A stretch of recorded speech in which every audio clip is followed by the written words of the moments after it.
I'm going to start by talking about the picture in front of you. That's a family, that's my family, the four of us. So myself, my wife, Mara, our 7-year-old son, William, is sort of squinting into the sunlight, and our 3-year-old Henry is behind him. And while that picture looks like it was sort of off the cuff and just came in the moment, that's probably picture number 27 in order to get it right, because it's really tough to get a picture of the four of us together, all staring at the camera and smiling at the same time. So this was a bit of a miracle for us. As you've probably heard tonight, like an autism diagnosis where every child is different, every story is also a little different too. And so for us, our story actually started a little bit earlier than the diagnosis. As I said, we have two kiddos. One is 7, so our story started about 7.5 years ago with him, and the second is 3 and a bit. And we've also lived through 2 very different iterations of the Ontario Autism Program, which has changed the story for both children too. So I'm going to share both stories with you tonight. So the first is William. So what you can't see in the picture is he's actually blind in the left eye, and he was born with that.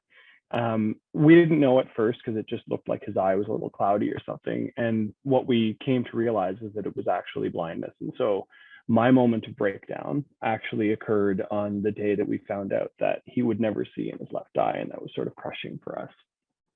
And I still have a little trouble talking about it. And over time, seeing the wonderful ophthalmologist that we were working with at CHEO, she noticed that he was developing a bit of a flat spot on the back of his head, because he had this habit of sort of turning his head and constantly laying on the one side. And you've probably seen kids before, they have those little helmets that they put on. So it's called plagiocephaly. And so William got to wear one of those for a number of months, and you would never know today. His head is like a perfectly round little situation going on the back. But we worked with a really fantastic physiotherapist at CHEO in sort of correcting, because it wasn't just the shape of the head, it was actually some muscle development in his neck. And she noticed that his language seemed to be, a little bit almost delayed. Now, I have to point out here, though, that, by the age of 18 months, William, he had like the mom and the dad and the George, which is the name of our dog. And he also had the word microwave, which was really fascinating because it's a little precocious. And so it seemed a little abnormal to us that, this physiotherapist was saying to us, like you should really get him assessed, like from a speech perspective.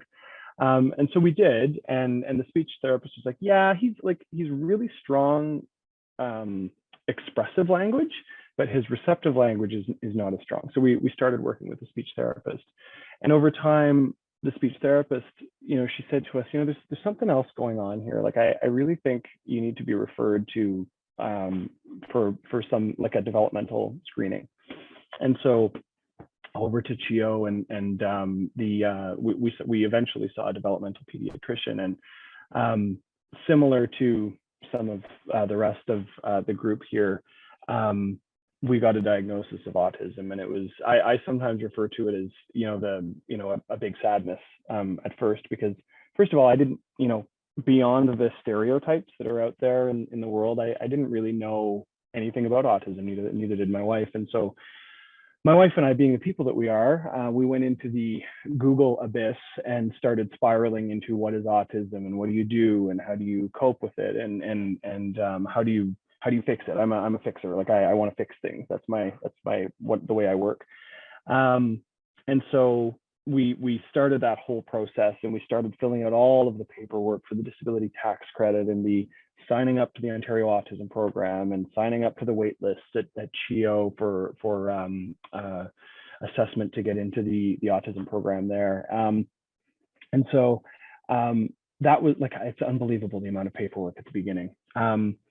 And while we were doing this as well, we finally got a referral into genetics at CHEO. And for William, there is actually an underlying marker. It's called a variant of unknown significance. And I won't bore you with the specific gene and the specific microdeletion that's affected.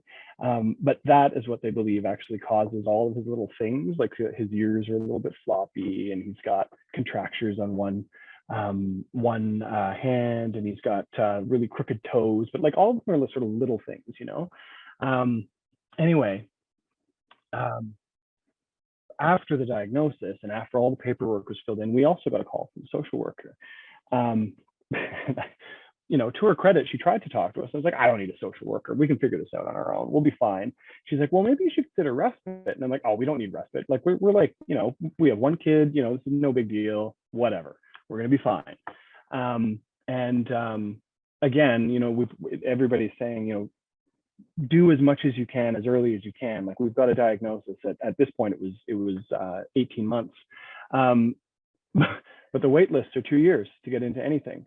And so we made the decision to go to, at the time, and I believe it's still around, Quick Start Autism was running parent coaching sessions where you learn to play with your child on the spectrum.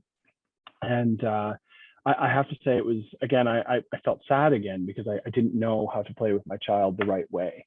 And this was like those sessions that we went through. It was a series of weeks where we learned how to play in a way that they would learn to play as well, because they don't just, in our case, William wasn't just going to learn on his own. And so we were able to actually elicit some new skills through that program with him, which was actually awesome. And then after that, we made the tough decision to start self-financing for about 18 months, a private therapy, basically, using the Early Start Denver model. That lasted for 18 months. We were admitted into what I now refer to as the liberal Ontario Autism Program, because its legacy, it doesn't really exist anymore.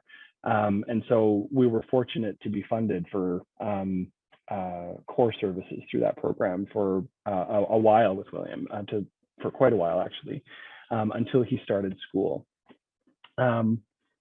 When he was really young, I'm going to go back a little bit as well, because I don't want to just share the therapy story. I want to share the William story too. We kept trying to find his thing. Like, what is it that William wants? Like, what does he want to do? And so we tried swimming lessons. That was a bit of a disaster. He also hates loud noises. And so we found this group called Hippo in the Bathtub. I don't know if anybody's ever heard of it, but they're actually swim instructors who will come to your home. And we had moved into a home that actually has a swimming pool in the backyard. So William actually, he loves swimming in the backyard with the swimming instructor. And now, after a couple of years with the swim instructor, the school in the summers, he can now swim. Like, he swims amazingly. Like, he swims better than most of the kids his age. Like, he can swim across the pool, he can swim back again. Like, he's not exactly doing the front crawl or anything, but he'll do like the doggy paddle sort of situation, and it's like this floppy thing, but he does it, and he doesn't have floaties or anything. Like, it's amazing. So that's really cool. And when he was about 2, we also started him in piano lessons, and that stuck as well. He's always had a really musical ear. Like, he could pick up a song and sing it back to you, even though he doesn't understand the words. And so now, after several years, he'll listen to a song on the radio for the first time, and he'll just start playing it on the piano, both hands. And he's now starting to read sheet music as well, which is absolutely fantastic. Like, it's unbelievable. And he's 7, like he's 7 and a bit. This Christmas was amazing. He played a series of Christmas songs for the whole family on Zoom at one point, and for his little buddies at school. And so that was really cool. So I'm going to go back again to after the genetic situation. We had transitioned to funded service, and when we got to the point, and this is where the pandemic sort of enters the story a little bit. So he went to school. He was still in intensive behavior therapy with the ESDM model, and he was in an assessment class. So that's like 6 kids all on the spectrum in one classroom, and they're learning those. It's kind of like entry to school, but you're in school skills. So routines and fitting in and all of those sorts of things. And then the pandemic hit in March. And to be honest with you, we had sort of made the decision, he's already made all of the skills leaps that we think he's going to make from an early intervention perspective and an intensive intervention perspective. So we actually made the decision when the pandemic hit that was going to be the end of intensive intervention for him anyway.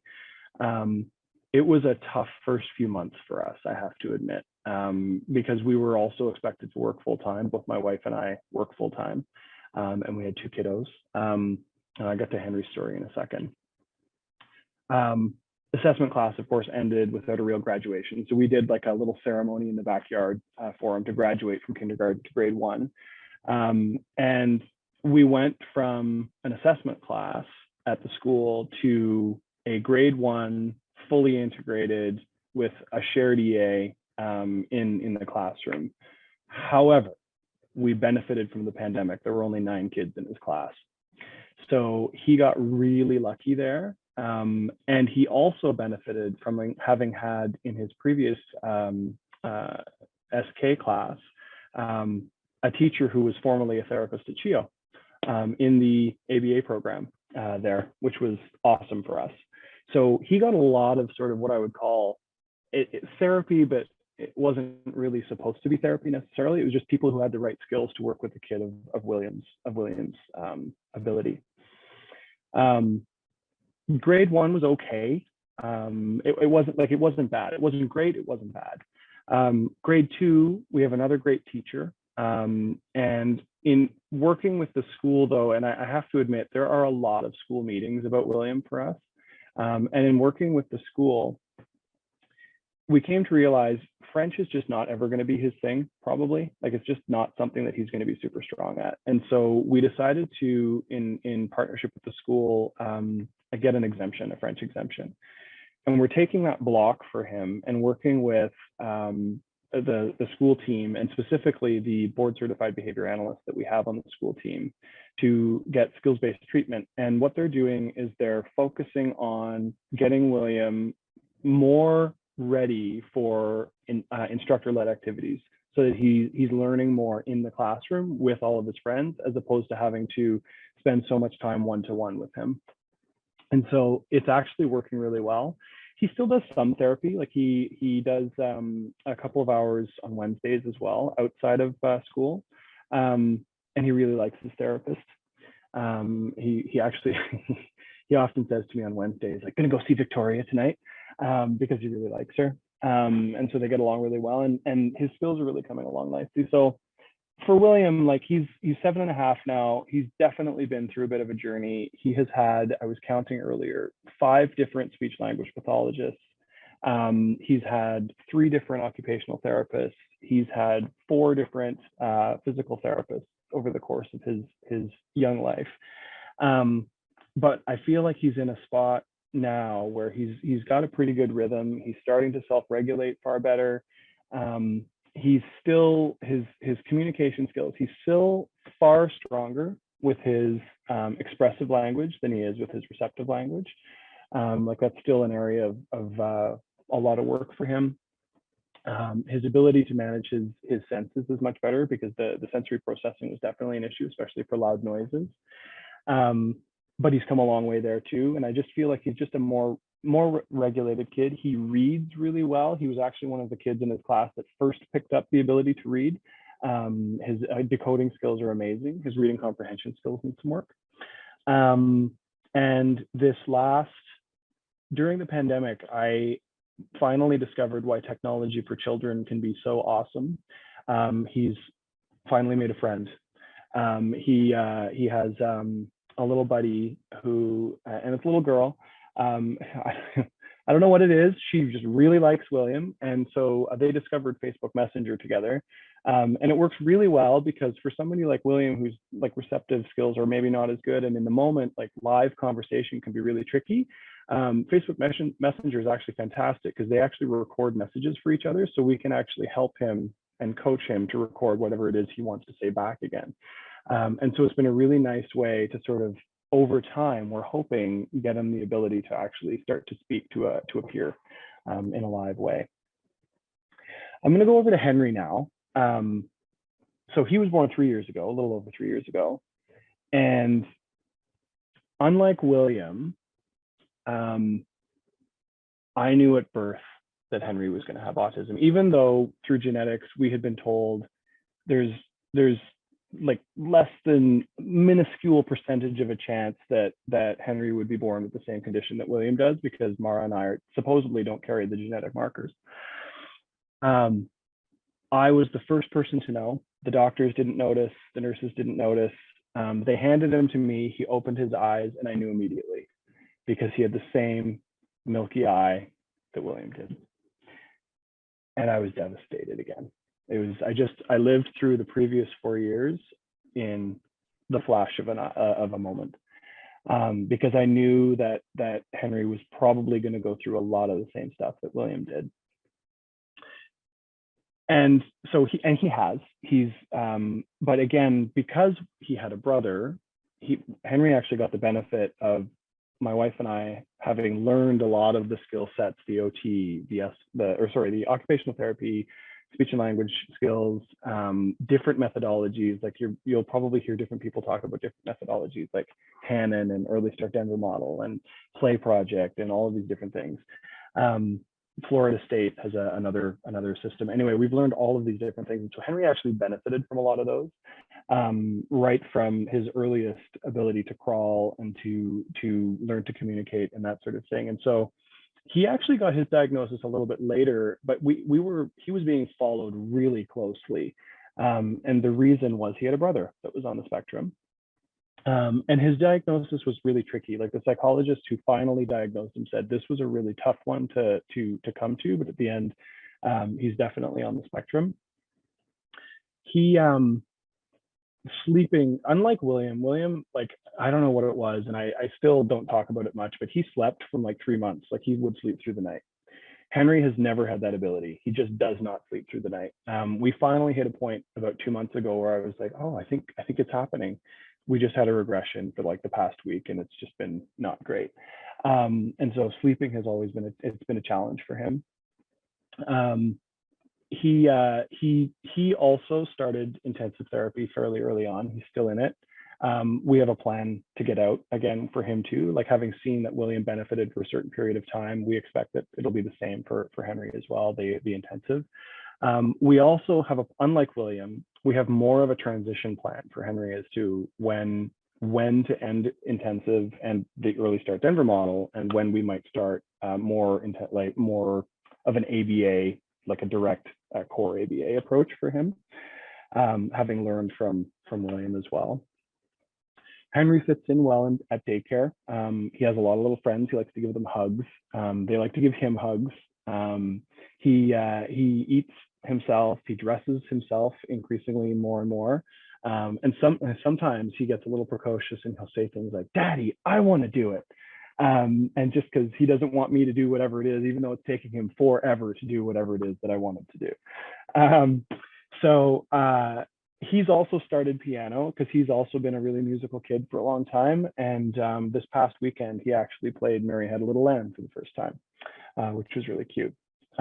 So I guess going back to when near the beginning, after the diagnosis, when the social worker asked us, do we need support and do we need respite and do we need that sort of thing?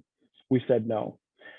Looking back, that was a mistake, because if there's one thing that I can say about this journey, it is, and this is something that the social worker actually said to us at the very beginning, it's a marathon, not a sprint. Don't constantly look at the end game, just look at tomorrow, like today and tomorrow. Focus on what's directly in front of you. Have the long-term goals, but just focus on what's directly in front of you at a given time. And take time for yourself and take time to take breaks with your spouse or significant other, and for yourself, just for you. I think early on, my wife and I didn't do that enough. I think that probably is something we should have done more of. It's something we definitely take more time for now. And remember that, you know, there's a community of people around you, and to take advantage of that too. So I know some other folks have said that too. And the other thing too that we've also sort of learned along the way is celebrate the little things. Some things may seem, you know, trivial because for other families that's really easy, you know, like potty training, for example. We actually had an occupational therapist come over to our house one night because BMs or number twos were only ever happening at night in a diaper in the bedroom with the door closed and the lights off. That was literally the only way it was going to happen. So the occupational therapist came over with us, stayed in the room, like she laid down on the bed, like with him, and then went on the floor and that was how he started having a BM in the potty and then moving on from there. We never celebrated that. We should have. Those are milestones that need to be celebrated, and those little celebrations, those like they really keep it going, and it's worth recognizing them when they happen. So I guess in summary, remember that it's a marathon, not a sprint. Never stop nudging. I constantly push for my kids, constantly pushing, constantly reminding, constantly, hey, we're still here, still waiting for that service that you promised. If somebody tells you they're going to call you back on Tuesday and you haven't heard by 5 p.m. on Tuesday night, Wednesday morning, first thing, guess who they're going to hear from? So I always say, just never stop nudging. Always seek out support for your kids. There's support out there. And yes, it's hard right now, especially there are really stretched resources in the community, but keep nudging. Celebrate the little things and take time for you.